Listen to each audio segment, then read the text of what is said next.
हमारे बुंदेलखंड के लोगों ने भारतीय जनता पार्टी को पूरा समर्थन दिया। विधानसभा का चुनाव हुआ होगा, विधानसभा में भारी बहुमत देकर के जिता करके भेजा। लोकसभा का चुनाव भी जिस समय हुआ था, यहां की जनता ने पूरा समर्थन दिया। इस बार के लोकसभा में भी पूरा समर्थन मिला। बुंदेलखंड में पूरी भाजपा है, विधायक सब उनके हैं, लोकसभा भी उनके सभी सांसद हैं। किसी को कुछ नहीं मिला। बताओ हमारे बुंदेलखंड के और बांदा के लोगों, इनके वादे जुमले निकले कि नहीं निकले? इनकी बातें झूठी हैं कि नहीं हैं? और कहां हमारे किसानों को कहा था कि किसानों की आय दोगुनी हो जाएगी, किसान की पैदावार जो होगी हम अपने किसानों की आय दोगुनी कर देंगे। बताओ बुंदेलखंड के हमारे किसान भाइयों, ये किसान के बेटे नौजवानों, बताओ आय कहां दोगुनी हो गई? किसी फसल की आपको कीमत मिली हो तो बताओ। जो वादे किए थे आय दोगुनी के, वो तो पूरे नहीं हुए। लेकिन महंगाई कितनी बढ़ गई है, डीजल पेट्रोल की कीमत बढ़ती चली जा रही है, आसमान छू रही है। ये वही लोग हैं जिन्होंने कहा था कि हवाई चप्पल में चलने वाले लोगों को हम हवाई जहाज में बैठा देंगे। और पेट्रोल डीजल इतना महंगा हो गया है कि आज गरीब की गाड़ी नहीं चल सकती। हर चीज महंगी है। खाद के लिए आपको खड़ा रहना पड़ गया लाइन में।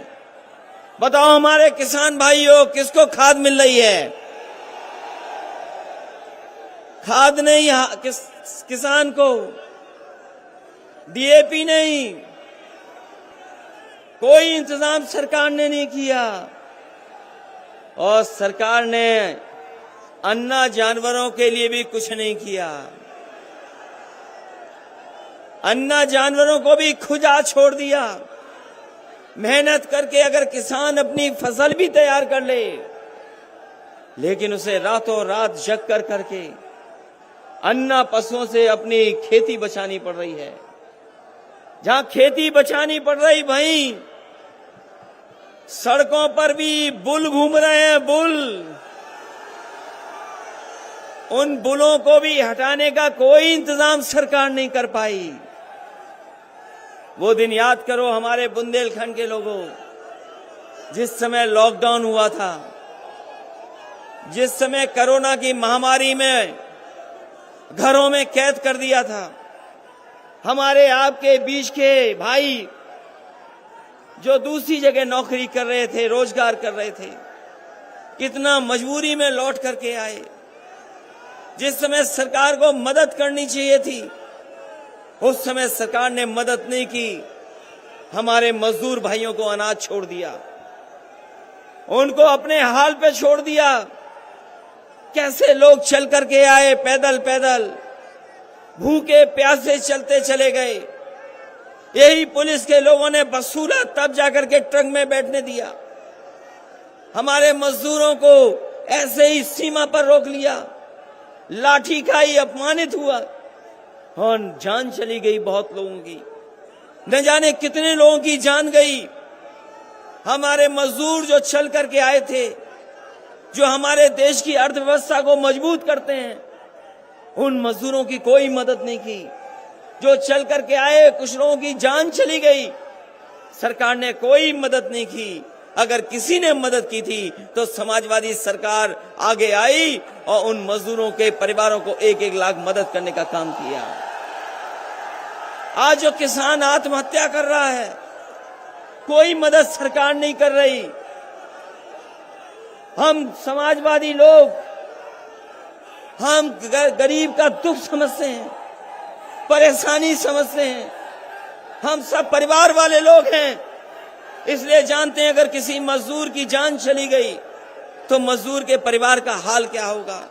अगर किसान की जान चली गई तो किसान के परिवार की मदद कौन करेगा। हम परिवार वाले लोग हैं, इसलिए कहीं अगर घटना हुई तो समाजवादी लोगों ने मदद करने का काम किया।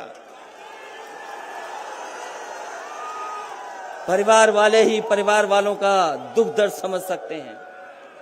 परिवार वाले ही परिवार वालों का दुख समझ सकते हैं। जिनके पास परिवार नहीं है वो आपकी परवाह नहीं करेंगे, और अगर परवाह की होती तो यहीं पर बांदा में हमारे पत्रकार साथी जानते होंगे, शराब के नशे में एक गरीब जो काम करता था, जो गरीब वहां पर सेवा करता था, इतना मारा और नशे के उसमें उसने आदमी को चीर दिया। बताओ, यहीं पर घटना हुई बांदा में, एक गरीब को चीर दिया इसलिए कि गरीब से वो ज्यादा सेवा कराना चाहता था।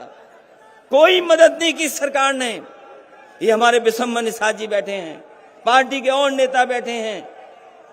अगर किसी ने मदद जाकर के घर उसके की तो समाजवादी लोगों ने मदद करने का काम किया। ये जो लोग कहते हैं कि दमदार सरकार है, जो लोग कहते हैं कि दमदार सरकार है, दमदार लोगों को अभी देखा था हम लोगों ने सड़क पर, कैसे वो पीछे पीछे चलते चले आ रहे थे। ये जो दमदार सरकार चलाने वाले लोग हैं, इनका एक ही है नारा, ये झूठ दमदार बोलते हैं, झूठ दमदार। ये दमदार सरकार वाले नहीं हैं, ये दमदार झूठ बोलने वाले हैं। बताओ बीएड वालों, शिक्षा मित्र वाला, आपसे क्या वादा किया था नौजवानों। ये दमदार सरकार ने वादा किया था कि नहीं किया था नौकरी और रोजगार का, लेकिन दमदार सरकार के तो 4.5 साल पूरे हो गए। 4.5 साल में हमारे बुंदेलखंड के नौजवानों को नौकरी रोजगार से पीछे छोड़ दिया। कोई नौकरी रोजगार का सपना नहीं देख सकता। अगर किसी ने सपने को मारा है तो यही झूठ बोलने वालों ने सपनों को खत्म कर दिया। अब सुनने में आया है कि नौजवानों को वो स्मार्टफोन देंगे, टैबलेट देंगे। सरकार का समय पूरा हो गया और 4.5 साल तक बताएं भारतीय जनता पार्टी के लोग कौन सी टैबलेट दे रहे थे आप, कौन सी टैबलेट मिल रही थी। और याद रखना नौजवानों, जो लैपटॉप नहीं चला सकता वो आपको लैपटॉप नहीं दे सकता।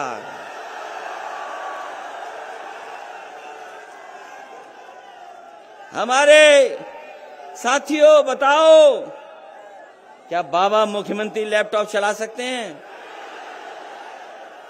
और अभी तो सुनने में आया है वो स्मार्टफोन भी नहीं चला सकते।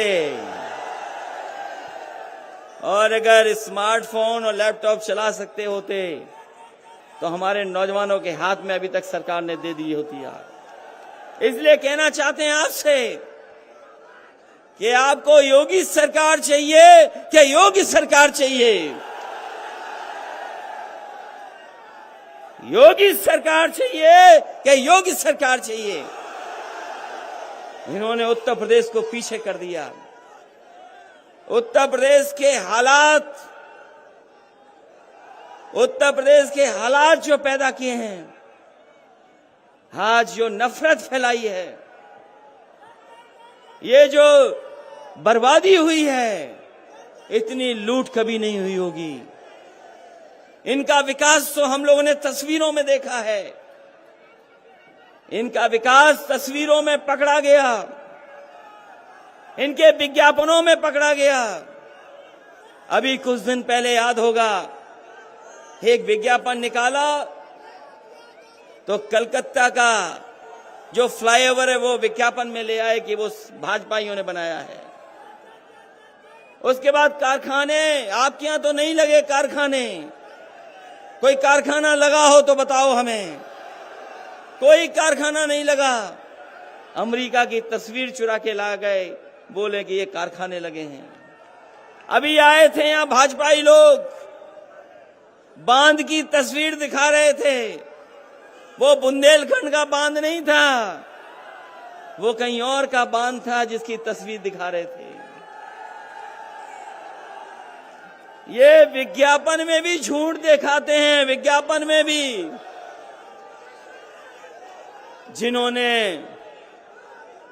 जिन्होंने विज्ञापन झूठे दिखाए हों, सपने झूठे दिखाए हों, उनको बाहर का रास्ता दिखाना है इस बार। बताओ, बाहर का रास्ता दिखाओगे कि नहीं दिखाओगे? इनका विकास तो कभी कभी नाम बदलने में भी है। समाजवादियों ने सरकार में दिया 100 नंबर, 112 कर दिया। कई जगह नाम बदले हैं और लगातार नाम बदल रहे हैं, रंग बदल रहे हैं। अपना विकास बताने के लिए रंग भी बदल रहे हैं। और 4.5 साल में तो लगता है कि ये नाम बदलने में विश्व रिकॉर्ड बनाने जा रहे हैं। ये नाम बदलने वालों को इस बार उत्तर प्रदेश से हटाने का काम करेंगे। इसलिए जहां महंगाई बढ़ गई हो, बेरोजगारी बढ़ गई हो, और हमारे बुंदेलखंड के लोग अभी भी प्यासे हैं, अभी भी खेतों तक पानी नहीं पहुंचा पाए, इसलिए हम कह के जा रहे हैं बुंदेलखंड के भाइयों बहनों से, जब ये नीति आयोग कह रहा है कि 32 लाख लोग गरीब हैं, 32 लाख गरीब आपके बुंदेलखंड में हैं, तो चाहे हमें सरकारी बजट से ज्यादा मदद करनी पड़े, चाहे हमें समाजवादी पेंशन से अच्छी कोई योजना चलानी पड़े, अपनी माताओं बहनों को, उन परिवारों को सम्मान देने के लिए पहले 500 रुपए देते थे, इस बार अगर हमें 3 गुना भी देना पड़ेगा तो उन परिवारों की मदद करने का काम समाजवादी सरकार में होगा। ये बिजली को लेकर के संकट है। इन्होंने बिजली नहीं बनाई, केवल बिजली के बिल आपको महंगे दिए हैं। बिजली नहीं बनाई, बिजली के बिल महंगे दिए हैं। हम आपको भरोसा दिला के जा रहे हैं। अपने किसान भाइयों की हमने सिंचाई मुफ्त की थी, सिंचाई मुफ्त थी। सरकार बनेगी तो अपने किसानों के लिए सिंचाई मुफ्त के लिए इंतजाम करने का काम समाजवादी लोग करेंगे। चैनल को सब्सक्राइब करें और घंटी जरूर दबाएं।